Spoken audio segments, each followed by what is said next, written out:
Bonne arrivée, maman. Comment va le village? Et papa? Le village va mal. Ton père est au bord de la tombe. Et qui est? Comment ça? Papa souffre de quoi et pourquoi suis-je pas informée? Ton père souffre de la maladie la plus grave du siècle. Maman, ne me dis pas que papa a le sida. Dans ce cas, qui l'aurait contaminé? Qui t'a dit que la maladie la plus grave du siècle, c'est le sida? Sinon, c'est quoi alors?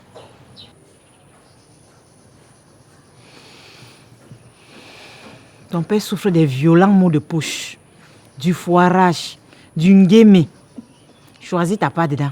Ouais, maman Mimi. Tu as failli me couper le cœur.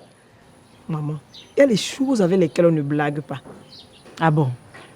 Tu trouves que être foiré, c'est blaguer? Être dans le nguémé, c'est blaguer? Dans ce cas, c'est que tu t'es pas encore réveillé un 25 décembre avec 100 francs dans la poche alors que tout le village prépare le poulet. S'il te plaît, calme tes nerfs. Je te sers quelque chose à boire. Quelque chose comme quoi? Mais de l'eau ou alors la bière. Si c'est la bière, tu vas prendre où? Quelle question, maman? Mais tu vas acheter. Dans ce cas, sers-moi de l'eau. Avec l'argent de la bière, là, tu vas rallonger mon transport retour pour le village. Maman Mimi avait ses calculs.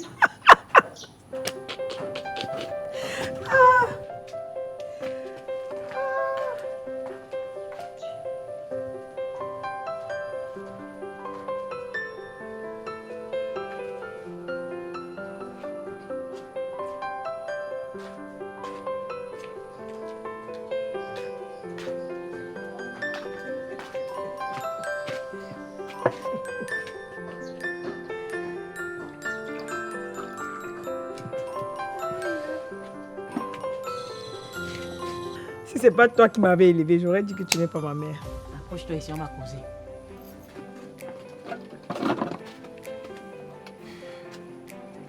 La façon que tu es sérieuse là, maman, quelle bombe vas-tu encore lâcher?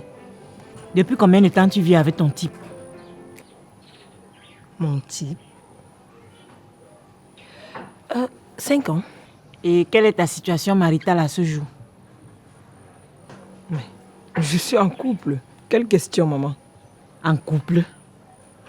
Arrête d'enjoliver ta situation avec les mots des blancs. On appelle ce que vous faites là le viens on reste. Le viens on reste. Un point, un trait.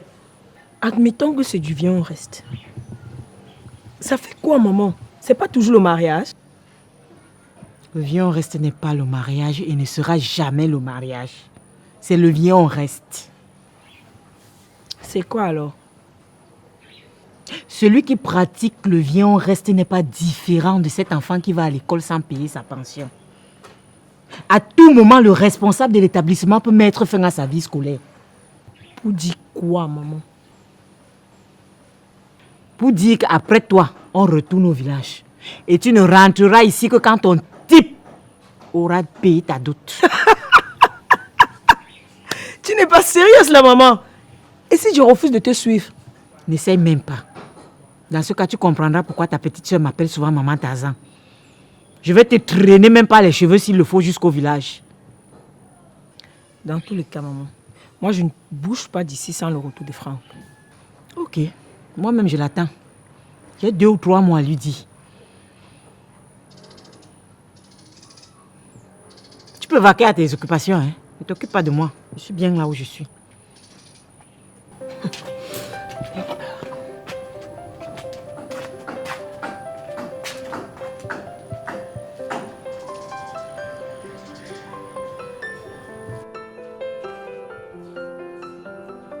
Bonsoir, maman Mimi.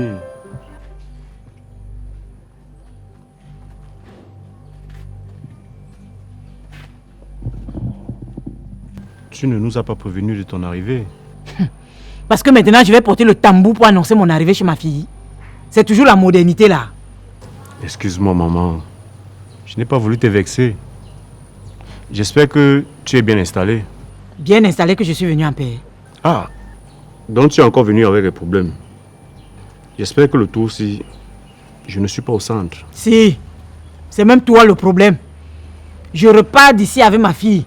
Et elle ne reviendra que quand tu auras versé sa dot. Mais maman Mimi, je pensais qu'on constituait une liste de la dot qu'on adressait à la belle famille.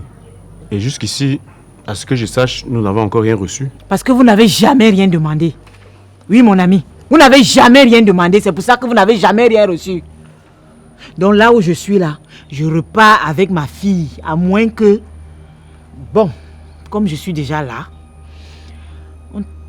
tu convertis tout ça en espèces et tu me verses une fois, on quitte sur les problèmes. Converti en espèces.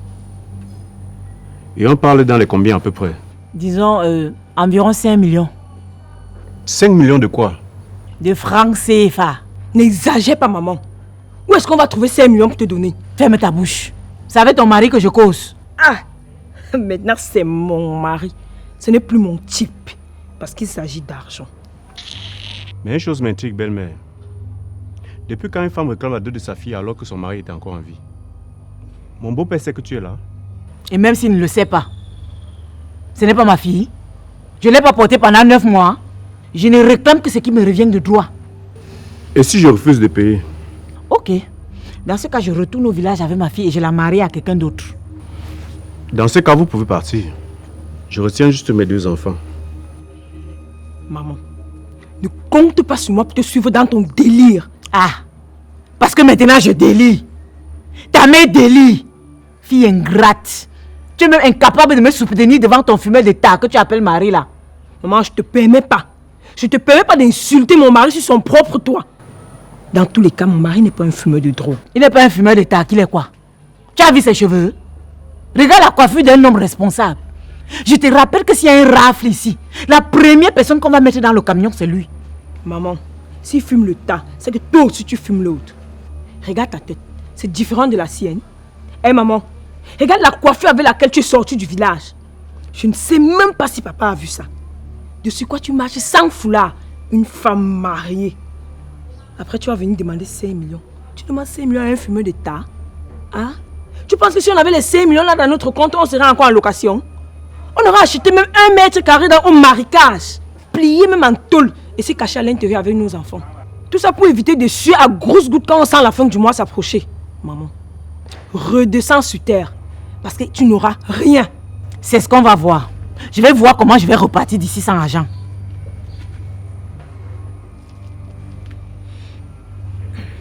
Chérie, tu peux aller prendre ton bain le temps que j'apprête le repas.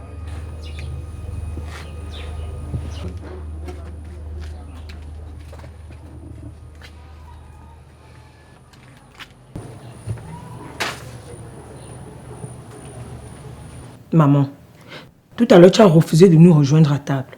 Va au moins te coucher confortablement dans la chambre. C'est maintenant que tu te soucies de mon confort. Je suis bien ici. S'il te plaît, maman, va te coucher.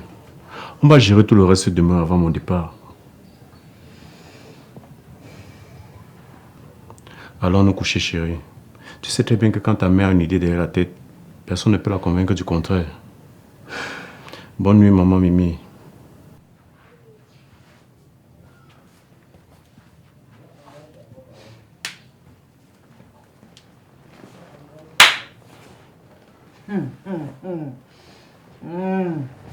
Je croyais avoir tout vu.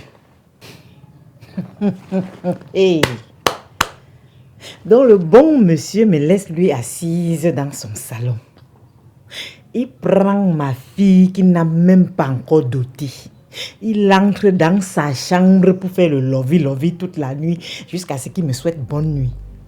Et il espère que ma nuit sera bonne.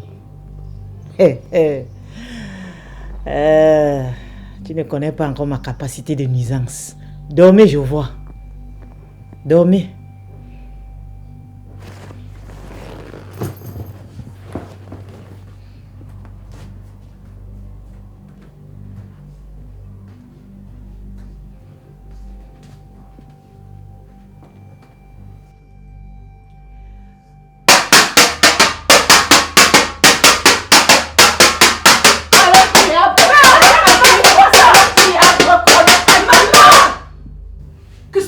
Pourquoi autant de bruit, maman?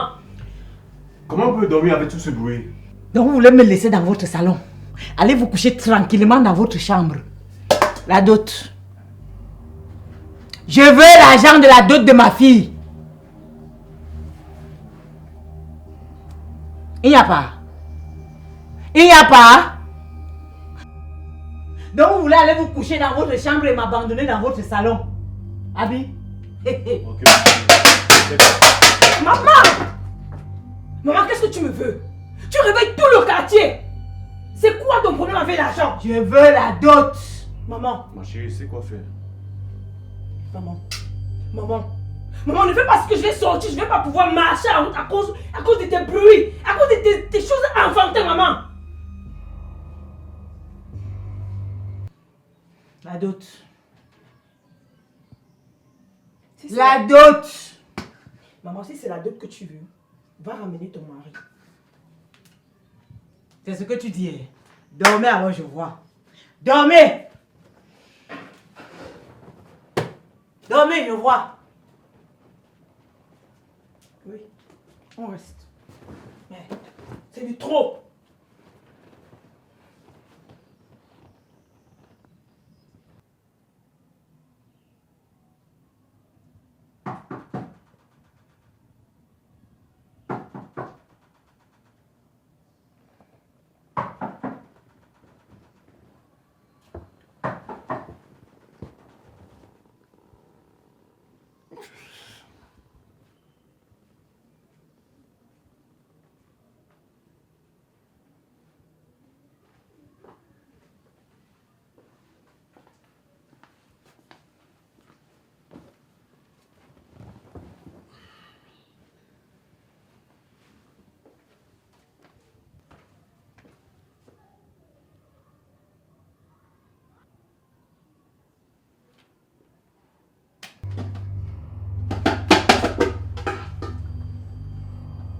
Mimi, qu'est-ce que tu fais là?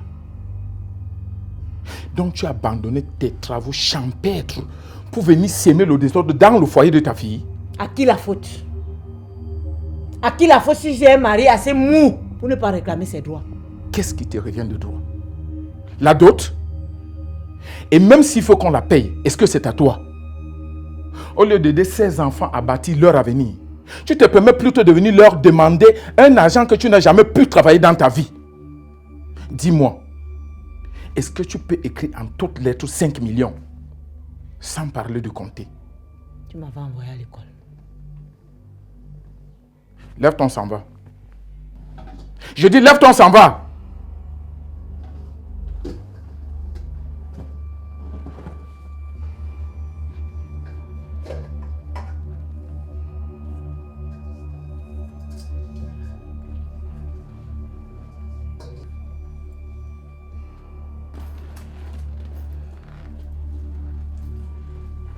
Toi aussi, on ne garde pas une femme dans la maison comme un voleur. Je t'avais demandé depuis de venir avec un paquet symbolique. Si tu l'avais fait, on n'en serait pas là. C'est compris, papa. Je vais tout faire pour que cela se fasse avant la fin de l'année. Merci, papa. Tu nous sauves la vie. On a passé une nuit terrible. J'espère juste que maman ne doit pas te rendre la vie impossible une fois au village. Bon, ne t'en fais pas pour moi. Tu entends? Les dérangements de ta mère sont pour moi comme du sel un peu fade dans la vie du village. Bon. Bon retour, papa. Ne t'en fais pas.